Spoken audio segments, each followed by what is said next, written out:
ধর্মীয় অনুষ্ঠান যা পরিণত হয়েছিল মৃত্যু মিছিলে, যেখানে পদপিষ্ট হয়ে 121 জনের মৃত্যু হয়েছে। একের পর এক বেনিয়ম কিন্তু সামনে আসছে। আজ সকালে আপনাদের দেখিয়েছে উত্তরপ্রদেশের মুখ্যমন্ত্রী যোগী আদিত্যনাথ। তিনি গিয়েছেন হাসপাতালে, আহতদের সঙ্গে দেখা করেছেন।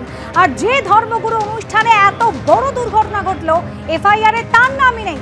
আমাদের প্রতিনিধি বিজেন্দ্র সিংহ এই মুহূর্তে রয়েছেন আমাদের সঙ্গে। বিজেন্দ্র, 80,000 মানুষের অনুমতি ছিল, সেখানে প্রায় লক্ষাধিক, প্রায় 2.5 লক্ষ পুণ্যার্থী সেখানে ভিড় করেছিলেন। যেভাবে দুর্ঘটনা ঘটেছে এখনো পর্যন্ত অনেকেই কিন্তু বলছেন যে খোঁজ মিলছে না, এখনো আহত রয়েছেন হাসপাতালে। কি ছবি হাতড়াছে এই মুহূর্তে? দেখো, এই মুহূর্তে অনুসুয়া আমরা যে ঘটনাস্থল গতকাল ঘটেছিল সেখানে রয়েছি এবং আমার ক্যামেরাম্যান চন্দ্রদেবকে বলবো দেখাতে। ঠিক দেখো, এই মাঠ যেখানে 80,000 লোকের জমায়েত হওয়ার কথা ছিল এবং 2.5 লাখ লোক চলে এসেছিলেন। প্রশাসনকে যারা উদ্যোক্তারা ছিলেন তারা জানিয়েছিলেন কি 80,000 ভক্তরা এখানে আসবেন এবং বাবার এই সমাগমে অংশ নেবেন, কিন্তু এখানে প্রায় 2.5 লাখ থেকে বেশি লোক চলে এসেছিলেন, যেটা এফআইআর করেছে ইউপি পুলিশ, সেটাতে তারা জানিয়েছে।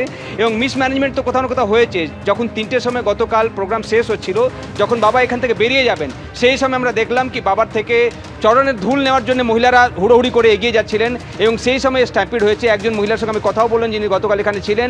তিনি এই কথাই জানিয়েছিলেন কি যখন বাবা 3টের সময় বেরিয়ে যাচ্ছিলেন, সেই সময় তারা যে চরণের ধুল নেওয়ার জন্যে, যেহেতু তাদের একটা মান্যতা রয়েছে কি সেই ধুলের জন্যে ছোটোখাটো অসুখ থাকলে ঠিক হয়ে যায় এবং সেটার জন্যই কিন্তু হুড়াহুড়ি স্টার্ট হয়। তারা যখন বাবার দিকে যাচ্ছিলেন, সেখানে 100 থেকে বেশি মার্শালরা ছিলেন যাদের হাতে লাঠি ছিল, তারা তাদেরকে বাধা দেয় এবং সেই সময়ই কিন্তু এই হুড়োহুড়ি হয়েছে এবং 120 জন থেকে বেশি মারা গেছেন, যারা সবাই মহিলা, 2-1 জন পুরুষ ছাড়া সব মহিলারাই মারা গেছেন। বিভিন্ন জেলা থেকে তারা এসেছিলেন উত্তরপ্রদেশের।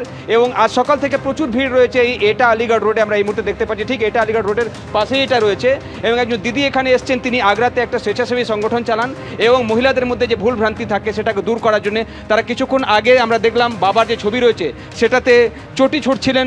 দিদি, आप लोग यहाँ पे मैंने कुछ देर पहले देखा कि आप लोग चप्पल मार रही थी बाबा के फोटो पे, क्यों? इसलिए कि ये शर्मनाक घटना है। वो बाबा, पाखंडी बाबा, जो मासूम महिलाओं की, बच्चों की ज़िंदगी से खिलवाड़ कर रहा था, जो अपने आप को विष्णु का अवतार कहता था, सुदर्शन चक्र कहता था, और जब वो महिलाएं, वो बच्चे दब के मर रहे थे, त्राही त्राही हो रही थी, चिल्ला रहे थे, वो बाबा क्यों अपनी गाड़ी में बैठकर भाग गया? वो शिकंडी बाबा क्यों नहीं आया? सुदर्शन चक्र उसका कहाँ था? जो बाबा ऐसे मासूम लोगों की रोटियों पे निर्भर हैं, उनकी दक्षिणाओं पर आश्रित हैं, वो किसी को क्या उसका उद्धार करेंगे? सिर्फ ये भक्ति के नाम पे, अंधविश्वास के नाम पे लोगों को लूटते हैं और ऐसे बाबाओं को हम बहिष्कार करते हैं, कड़ी निंदा करते हैं। हम मांग करते हैं कि ऐसे बाबाओं को फांसी पे लटका देना। पर दीदी, एक महिला जो अभी मिली मुझे इसी पास के गांव के थी, वो कल थी इस प्रोग्राम में। वो बता रहे हैं कि बाबा के जो चरणों की धूल वो ले जाते हैं घर पे और उसको कहीं चोट लग जाए, कहीं छोटा बुखार हो जाए तो लगाते हैं तो ठीक हो जाता है। तो ये अंधविश्वास कैसे फैल रहा है? महिलाएं ही बोल रही थी जो कल आई। ये देखिए, शिक्षा का अभाव है। अशिक्षित महिलाएं होती हैं, गांव की भोली भाली महिलाएं होती हैं, वो बाबा से आके मांग करती हैं कि बाबा हमारा रोजगार अच्छा हो जाए, हमारे पति का कारोबार अच्छा हो जाए, हमारे बच्चे अच्छी सी ज़िंदगी गुजारें।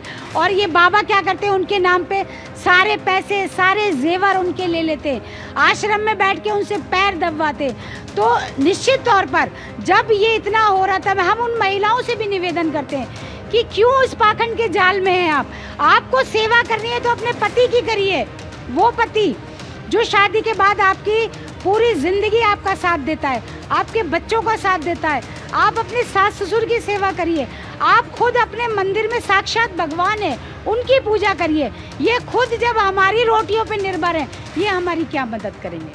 তো দেখলে অনুসুয়া, দিদি জানাচ্ছেন তিনি একজন স্বেচ্ছাসেবী সংগঠন চালান এবং মহিলাগুলোকে অ্যাওয়্যার করার তারা চেষ্টা করেন কি এই যে অন্ধবিশ্বাসের উপর যেন তারা ভরসা না করেন। এবং যারা এসেছিলেন আজকেও আমরা দেখলাম তারা জানাচ্ছিলেন কি বাবা সুদর্শন চক্র চালাতেন, বাবা এখান থেকে ভূত প্রেত তাড়িয়ে দিতেন এবং তার পরিণাম ছিল কি গতকাল আমরা এখানে দেখেছিলাম, যেটা চন্দ্রদেবকে বলবো দেখাতে। এই মাঠটা দেখা, এখন আজকে সকাল থেকে বৃষ্টি হচ্ছে যেহেতু অনেক জল জমে রয়েছে, কিন্তু গতকাল অনেক গরম ছিল এখানে, শেষের দিকে একটু বুদাবাদি হয়েছিল। এই হাইওয়ের ওপর আজকে প্রচুর ভিড় রয়েছে, পুলিশ প্রশাসন রয়েছে। কিছুক্ষণ আগে এখানে যোগী আদিত্যনাথ মুখ্যমন্ত্রী এসেছিলেন এসেছিলেন এবং তিনি আশ্বস্ত করেছেন কি যারাই দোষী থাকুক না কেন কঠোর ব্যবস্থা নেওয়া হবে। তিনি জানিয়েছেন কি যদি কোনো সাজিশ হয়ে থাকে অর্থাৎ যদি কোনো কনস্পিরেসি থাকে তাদের বিরুদ্ধে কড়া পদক্ষেপ নেবে প্রশাসন।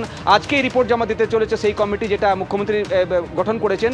এখন দেখতে হবে কি ব্যবস্থা নিচ্ছেন। তবে যারা বিক্ষোভ এখানে দেখাচ্ছিলেন বাবার ছবি ছিঁড়ে দিয়েছেন এবং সেখানে চটি ছুটছিলেন দিদিরা, তারা জানাচ্ছেন কি এই ধরনের বাবাদেরকে ফাঁসির সাজা দেওয়া উচিত যারা এত মহিলাগুলোকে ভুল রাস্তায়